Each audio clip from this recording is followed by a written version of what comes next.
Welcome to AWS DevOps Part 4, guys. And in this Part 4, we will try to understand what tools we are going to learn in this DevOps. So, guys, talking about Linux first. Linux is not a tool, it's an operating system, same like Windows.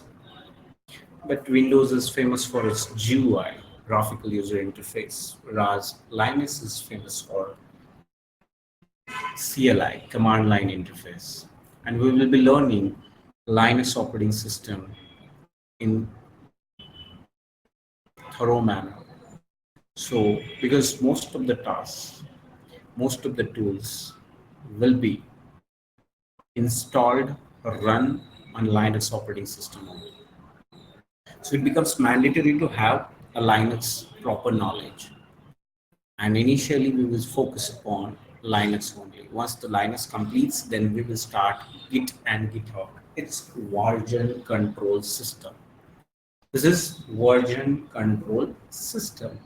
What is mean by version control system? This is like maintaining different versions, maintaining code, the tool which is for collaboration, integration of a code written by multiple developers, functionalities created by different developers has to be integrated at one central place.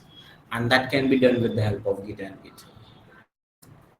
When we will start Git and GitHub, we will understand each and everything related to Git and GitHub.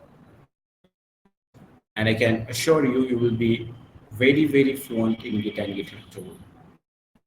Next one is a Docker. It's a containerization tool, the famous one. Containerization tool in IT is a Docker. This is also open source, guys. Open source means it is free. No need to pay any amount to use this software. So Docker is free, and you can use this software to create the containers. Containers are same like isolated environments where you can create in your one system. You might be having a variety of applications, and for those applications are like from different versions of language, programming language. For example, you have two different applications. One is written in Python 3.2, another one is Python 3.8. So in one system having multiple versions of Python is not possible, but yes, if you use containerization and you create those containers, inside container you can have a different variety of, you can say, the total software, and you can install that application, the software there. So the main aim behind containerization is wrapping up the necessary requirements of certain softwares, certain projects in one container, and what using it without much, you can say, complicacy and all. Ansible. Ansible is a system configuration tool, guys. We use automatically if you want to configure multiple systems with the help of doing nothing. Okay, like just automatically with the help of one system. You want to configure hundreds of servers. You want to install something. You want to delete something. You want to uninstall something. That can be done with the help of Ansible tool. So Ansible is a configuration management tool. Next one is a Prometheus. Prometheus is monitoring tool. We have discussed, I think, in a part 3 demo part 3. And this is monitoring tool. If you want to know your software or your server health checks, then you can use Prometheus. In collaboration with Prometheus, we do use mostly Grafana, because Grafana is a visualization tool which is used to interpret in a very easy manner with the help of graphs, with the help of visualization, you can say,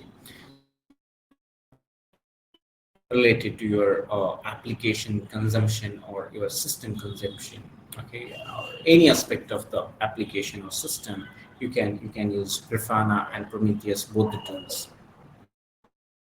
Next one is Jenkins. Jenkins is a tools which is responsible for, you can say, CI/CD, the one of the famous tool for, you can say, for DevOps.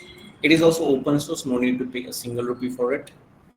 And most of the CI/CD tools like AWS CI/CD or any other CI/CDs are inspired from this Jenkins tool, guys.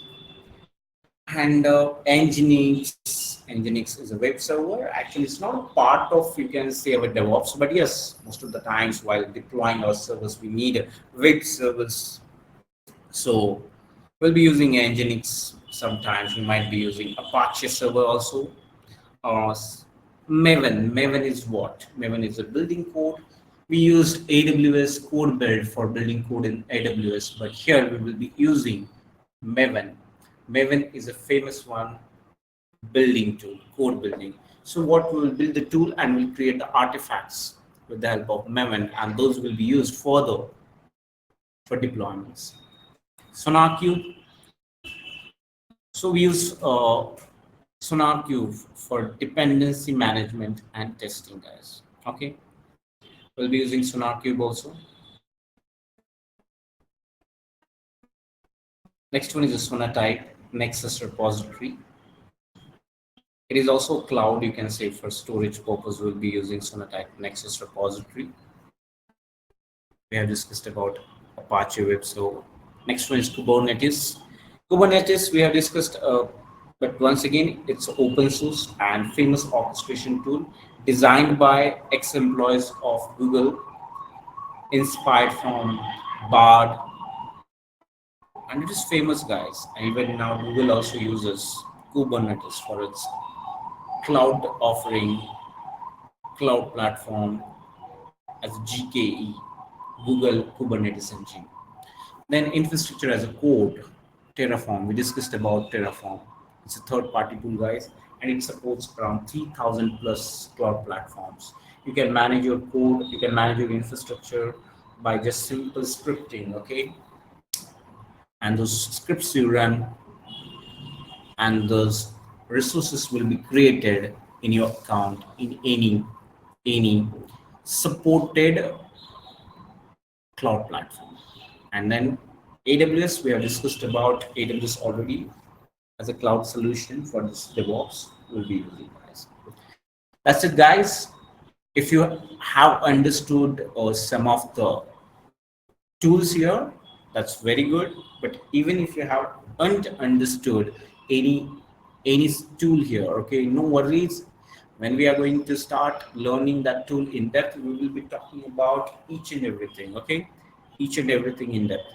And one more thing, guys, I want to add here, last but not least, that I will be offering you initially some foundational knowledge. Okay, I have seen over the years that a lot of people who are even from IT or non-IT background, they do lack basic knowledge for DevOps, basic knowledge for IT, and we will be giving here that basic knowledge, foundational knowledge related to computer, related to networking, related to software development, and so many other things will be covered, and that will be practical, not theoretical and all. First initial 7-8 days, 10 days around, we'll be focusing upon that foundation, and then we will start learning our AWS DevOps. I hope you got it, guys. If you need a thorough brochure of this AWS DevOps course, you can contact our admin and get the soft copy of it. Thank you so much, guys, for attending, for listening this session. Bye bye. See you soon.